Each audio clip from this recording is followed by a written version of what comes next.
நீங்கள் கிரானிக்காக இருக்குன்றதுனால ரொம்ப நாள் எடுக்கணுன்ட்டுலாம் அவசியம் இல்லை.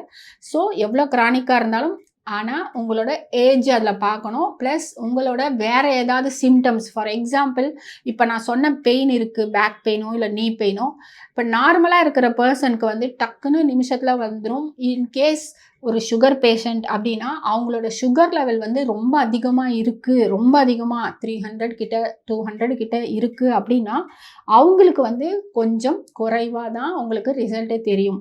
அதனால் எனி ப்ராப்ளமாக இருந்தாலும், எனி கைண்ட் ஆஃப் பெயினாக இருந்தாலும் நீங்கள் சுகர் பேஷண்ட்டாக இருக்கும் பட்சத்தில் உங்களுக்கும் கண்டிப்பாக சரியாகும். அப்போ என்ன பண்ணுவோன்னா சுகரை முதல்ல குறைச்சிட்டு ப்ளஸ் பண்ணுவோம். அப்போது உங்களுக்கு இன்னும் இதே மாதிரி ரிலீஃப் கிடைக்கும். அதனால் சுகர் பேஷண்ட்டாக இருந்தால் மட்டும்தான் உங்களுக்கு வந்துட்டு அது மாதிரி ஏதாவது ஒரு ப்ராப்ளம் அவங்களுக்கு இருக்குன்னா அதை ரிலேட் பண்ணி தான் இது வந்துட்டு பண்ண முடியும். ஆனால் அதுக்குன்னு நீங்கள் வந்து வருஷக்கணக்கிலலாம் ட்ரீட்மெண்ட் கண்டிப்பாக கிடையவே கிடையாது. மேக்ஸிமம் வந்து உங்களுக்கு எவ்வளோ சீக்கிரத்தில் பண்ண முடியுமோ அவ்வளோ சீக்கிரத்தில் இது சரியாகும். அது எல்லாமே வந்து அக்குபங்க்சர் மட்டும்தான் பண்ணுது.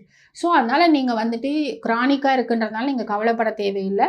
நீங்கள் வாங்க, அந்த நோயின் தன்மைக்கு ஏற்ப நம்ம வந்து ட்ரீட்மெண்ட் கொடுக்கும்பொழுது கண்டிப்பாக சீக்கிரமாகவே சரியாகும். ரொம்ப வருஷம்லாம் எடுக்கணும்னு அவசியமே கிடையாது.